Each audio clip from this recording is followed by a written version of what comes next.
Halo semuanya, kembali lagi dengan Bu Lintang di sini. Apa kabar hari ini? Semoga kalian dalam kondisi paling semangat karena hari ini kita akan masuk ke dunia yang seru banget.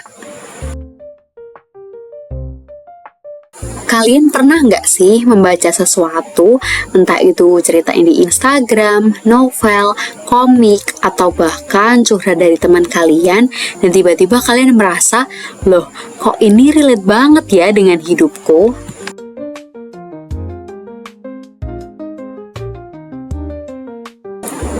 Atau pernah nggak baca sebuah cerita pendek, tapi kepikiran terus sampai berhari-hari? Kira-kira kenapa bisa gitu ya?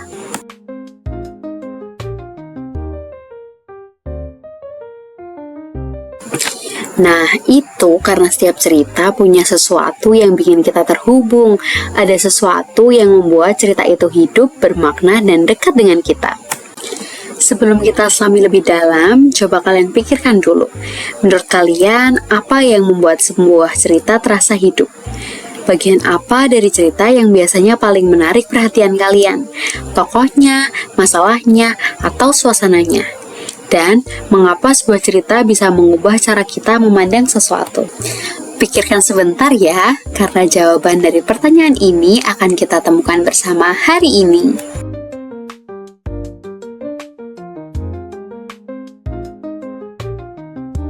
Kita akan masuk ke dunia karya sastra. Kita akan pelajari apa itu karya sastra, jenis-jenisnya, sampai fokus pada salah satu bentuk sastra yang paling kita kenal, yakni cerpen. Karya sastra adalah karya imajinatif yang mengungkapkan pengalaman manusia melalui bahasa yang kreatif, indah, dan bermakna. Melalui karya sastra, pengarang mengajak kita merasakan emosi, memahami karakter manusia, dan melihat dunia dari perspektif yang berbeda. Karya sastra umumnya dibagi menjadi 3. Yang pertama ada prosa, yakni karya sastra yang penggunaan bahasanya cair dan terurai atau naratif. Di sini biasanya contoh karya sastranya adalah novel, cerpen, novelet, maupun roman. Dan yang kedua ada puisi. Puisi merupakan karya sastra yang bahasanya menggunakan bahasa yang padat dan berisi atau terikat. Dan yang ketiga ada drama. Drama adalah karya sastra yang bertujuan untuk dipentaskan. Dalam video ini kita akan fokus pada salah satu prosa paling populer, yaitu cerita pendek atau cerpen. Cerpen adalah karya prosa fiksi yang isinya padat, tokohnya sedikit, konfliknya satu, dan dapat dibaca dalam sekali duduk. Tujuan cerpen bukan hanya untuk menghibur, tapi juga menyampaikan kritik sosial, nilai moral, bahkan renungan hidup. Sebelum kita lanjut, coba kalian jawab dalam hati. Menurut kalian, apa yang paling penting dalam sebuah cerita? Bagaimana pengarang membuat pembaca merasa terhubung dengan tokoh? Dan apa yang membuat cerita terasa bermakna? Nah, setiap cerpen memiliki unsur-unsur. Ada unsur pembangun dari dalam cerita yang disebut unsur intrinsik, dan unsur pembangun dari luar cerita yang disebut unsur ekstrinsik. Unsur intrinsik ada tema, yakni ide pokok atau inti masalah, ada tokoh dan penokohan, yaitu siapa saja yang ada dalam cerita, bagaimana sifatnya, dan apa motivasinya. Yang ketiga ada latar, ada tempat, waktu, suasana yang membangun konteks cerita. Dan yang keempat ada alur atau plot, yakni rangkaian peristiwa yang membentuk si cerita.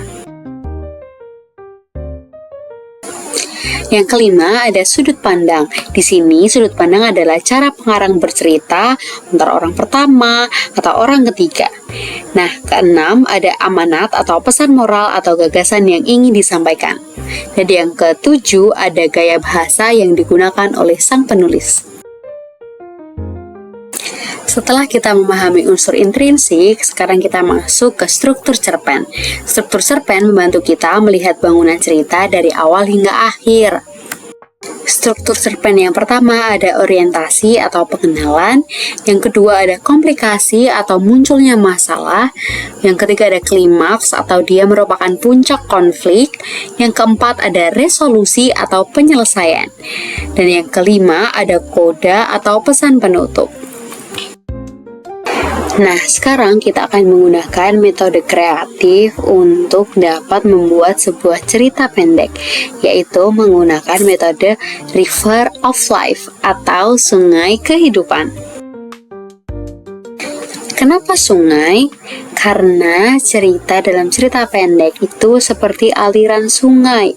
Ada awal, ada arus, ada rintangan, dan ada akhirnya. Dalam River of Life, kalian akan menggambar atau mengisi sungai yang mewakili perjalanan cerita pendek kalian. Di dalam sungai ini, kalian akan memasukkan beberapa komponen penting. Yang pertama ada titik awal sungai atau hulu. Di sini berisi orientasi, ada siapa tokohnya, di mana latarnya, dan suasananya seperti apa. Nah, selanjutnya ada arus sungai. Arus sungai ini dari komplikasi sampai dengan klimaks. Di sini membahas masalah apa yang muncul, apa tantangan bagi tokoh, apa konflik terbesar, dan apa momen yang paling menentukan. Setelah itu ada titik akhir sungai atau hilir. Di sini merupakan bagian resolusi dan amanat.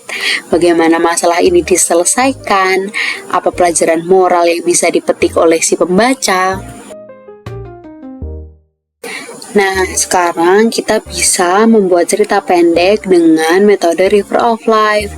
Jadi, cerita ini kita ibaratkan seperti sungai kehidupan. Ada bagian awal sungai, ada arus sungai, dan ada akhir sungainya. Setiap cerita selalu punya alirannya sendiri. Ada bagian deras, ada bagian tenang, ada belokan yang tidak terduga yang membuat tokoh berubah. Dengan menggambarkan River of Life, kita tidak hanya memahami ceritanya, tapi juga melihat bagaimana setiap kejadian itu saling terhubung, membentuk makna yang lebih dalam.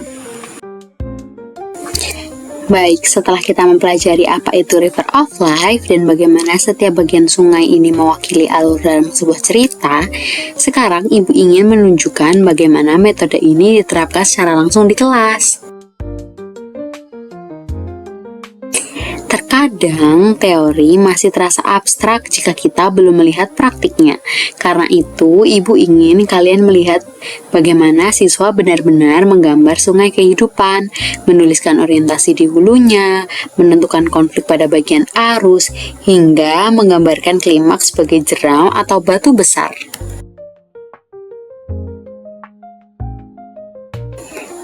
Di kelas, siswa tidak hanya menulis atau menghafal, mereka berdiskusi, memilih bagian cerita yang paling penting, dan memvisualisasikannya dalam alur sungai. Dengan cara ini, cerita tidak hanya dibaca, tapi juga dialami dan dipahami secara menyeluruh. Nah, sekarang Ibu akan memperlihatkan contoh pengerjaan River of Life saat diterapkan di kelas Bulintang. Perhatikan bagaimana siswa menyusun alur cerita, bagaimana mereka bekerja sama, dan bagaimana metode ini membantu mereka memahami cerpen secara lebih mendalam.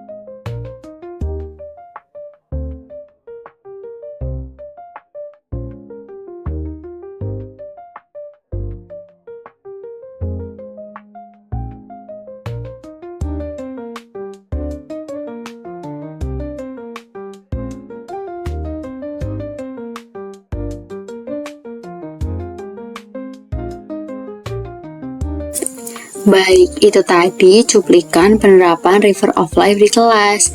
Melalui kegiatan ini, kita belajar bahwa sebuah cerita tidak hanya dibaca, tetapi juga dapat dipetakan, dipahami, dan dihayati melalui alur yang mengalir seperti sungai. Dengan menggambarkan perjalanan tokoh dari awal hingga akhir, kita bisa melihat bagaimana konflik berkembang, bagaimana tokoh berubah, dan pesan apa yang bisa kita renungkan bersama-sama.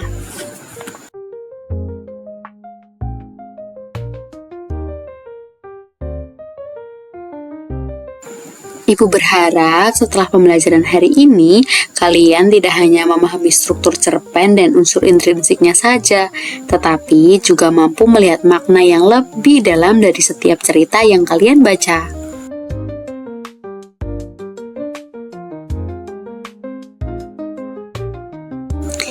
Terima kasih sudah belajar dengan penuh perhatian. Sampai jumpa pada pelajaran berikutnya. Tetap semangat, tetap kreatif, dan teruslah mengeksplorasi dunia sastra.